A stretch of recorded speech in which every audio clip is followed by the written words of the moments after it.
Hello everyone, it's Dawn and welcome back to my channel.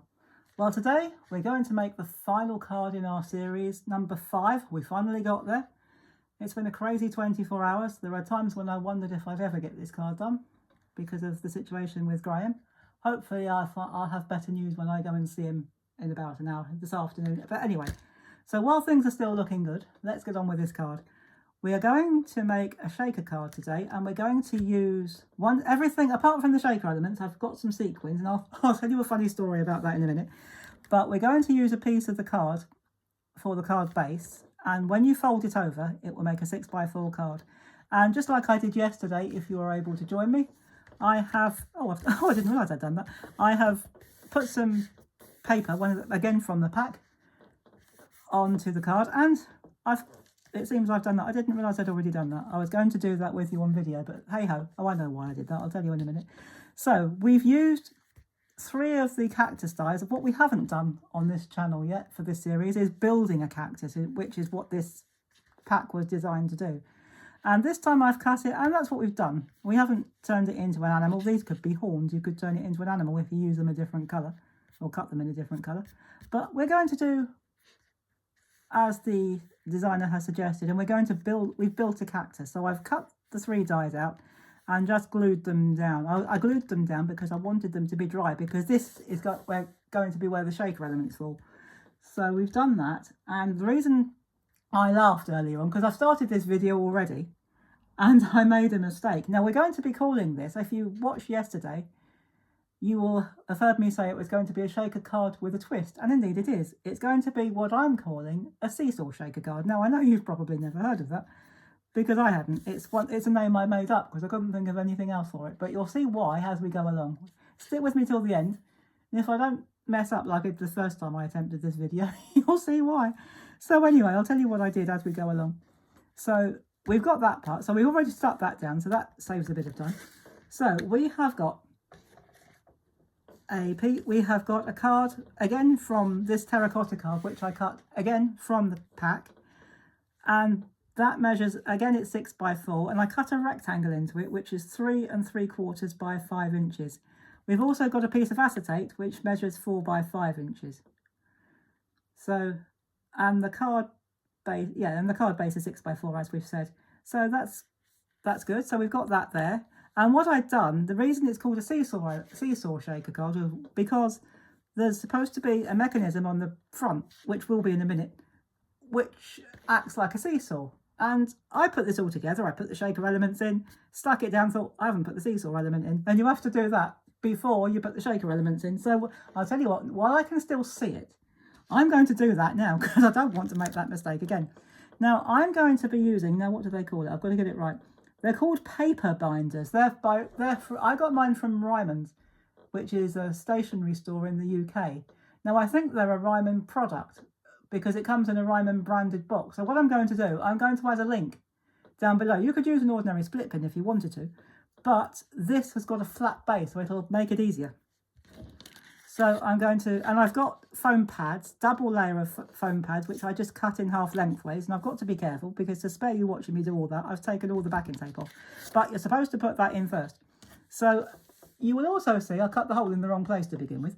But that doesn't matter because it'll be covered up by the time we're done. So I'm not bothered about that. So I really wanted the hole in the acetate about 1/2 inch from the top, or 1/2 inch from the bottom, I should say, from the base. But that doesn't matter.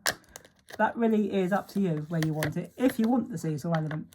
So we just put this in, and what we do, we split this apart like that, but don't push it tight. Don't push it too flat because we need that to move. You'll see why. So turn it over to the front and grab hold of it and spin it like that. If that moves easily, then you've got it about right. So now we can put our sequins in. Boy, did I have fun trying to rescue the sequins. Now, it must have been, oh, I've done it again. Oh dear. So it must have been fate because when I had my lunch earlier on, I had a little chocolate mousse. Very nice it was too. And so the sequins that I'd already put in there, I couldn't put it back into the packet because it's such a small packet. So I put it in the, I'd saved, it's a glass jar. I'd saved the jar back. I had no idea why I saved it back, but I did just as well. So it's coming very handy. So I'm just going to tip those into there like that. So there you go. I'm going to keep that back now. And every time I look at it, I'll remember what an idiot I was for not concentrating in the first place. So we're going to just spread them out a little bit. I won't put any more than that in there, I don't think. We could do. I have got a few more. So I suppose we could put a few in. I won't put them all in because we might not be able to shut them. We want them to shake up and down, but we don't want them to cover our embellishment. So now what we're going to do, I just move that over a bit so that you can see. Try and move it into the centre of the screen. And now I'm going to turn it over, and I'm going. This time I've got it right.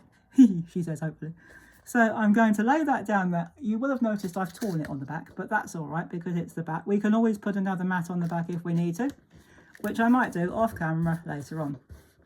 But we don't need to worry about that just now. So this time, hopefully, I've got it right. So we're going to turn it over. And you can still see, you can still see that popping up through there. So that's okay. So that's really good. You've still got the cactus popping up through there like that. So, and as that still moves, this still moves. So that's good. So what we're going to do now, we are going to make the seesaw element.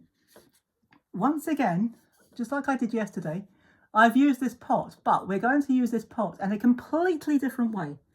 I've cut and coloured two of the little cacti from the stamps, and I've got some double-sided tape, and I'm going to put him, or her, I'm going to put them one at each end. So I'm going to put one there. I've coloured them in different shades of green, and the other one I'm going to put, sorry guys, you didn't see that. So I've just got some double-sided tape to recap, and I'm going to put that on there like that. Now, I'm going to put that down. I shall put that there to begin with. And I have got, this was from one of the plant pots, which was another die. And now this goes over the top of that, but not just yet. Because on the back, we've got a foam pad, which I've cut in half lengthways or widthways, so it cuts a square, and on the other side I've got it lengthways. Now we're going to take that off, so we're going to take the backing tape off, I should say, and what we're going to do, we're going to line that up so it's roughly in the middle, and we're going to put that, so now you've got a piece like that. You probably guess what's going to happen next, or what we hope is going to happen next, should I say.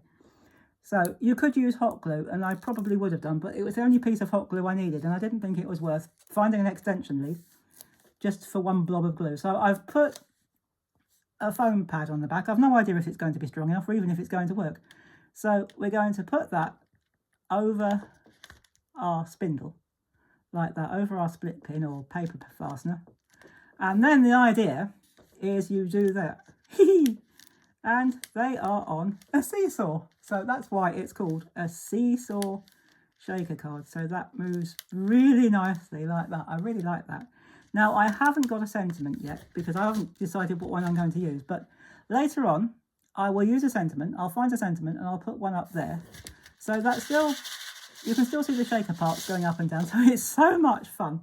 Now, one of the things we haven't used yet, we haven't used these gorgeous bling. So I'm just going to use some of them. I'm going to use the green ones, I think, because it ties in quite nicely with the cacti. And you always do odd numbers because apparently it's more pleasing to the eye, so I'm told. So I'm going to put, oh, that one didn't have any sticky on it. That's useful. Okay, plan B. Let's put some sticky runner on it. So just in case it doesn't.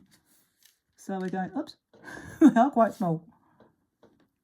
So where have I put my sticky runner? So we're going to, oh, let's put it up a bit higher actually, because this will dry. So I'm going to put some sticky runner on it. So we're going to put 3 there. And they are different sizes and I'm using the large ones. And I'm going to do the same down here, and again I'm going to use my runner tape just to make sure that they stick, and I'm going to put the same down here. Now as long as they don't get in the way of the mechanism, that should work quite nicely. That should still decorate it without getting, as long as you don't make it let it touch your mechanism, which it hasn't. So we could have put them there as well, but I think we're going to leave it like that. There is such a thing as overdoing it, and I quite like this gap space at the back because it allows you to see all the pattern paper. So there you go, guys. You've got your shaker card like that. You've got your cactus in the middle, and if that's not enough fun, you have got two cacti playing on a seesaw. Isn't that fun? So there you go, guys. There is our seesaw shaker card. I almost forgot what I called it then. So I hope you've enjoyed this card and indeed this series. So if you've enjoyed this card, please do, or this project, please do give me a thumbs up. That would be fantastic. Subscribe to our channel if you haven't already. If you have, thank you very much. And even if you haven't, just thank you for watching. And I'll be back. I'm not quite sure when now, because I'm not sure what's happening with my Graham. I shall see him this afternoon, so hopefully I'll have a better idea of what's going on, she says. So, because it changes every day, so it's really difficult to tell. But I'll be back, because I've got another series lined up from another set. So I'll do that as soon as I can. And I'll see you in my next video with something, as they say, completely different. But in the meantime, I'm just going to let you enjoy one more time our seesaw shaker card. And despite the bulk, it does still stand up really well. So it still, oops, she says, it will stand up. It stands up really nicely like that. So I'm going to let you enjoy that just one more time. So it shakes up and down like that. You can still see the cactus. And you've got two little cacti playing on a seesaw. Isn't that fun? So I hope you've enjoyed that. And until next time, thank you so much for watching. I hope you've enjoyed this card and this series. And I'll see you in the next one. And until then, thank you again. Take care, have fun, and as always, happy crafting. Bye-bye for now.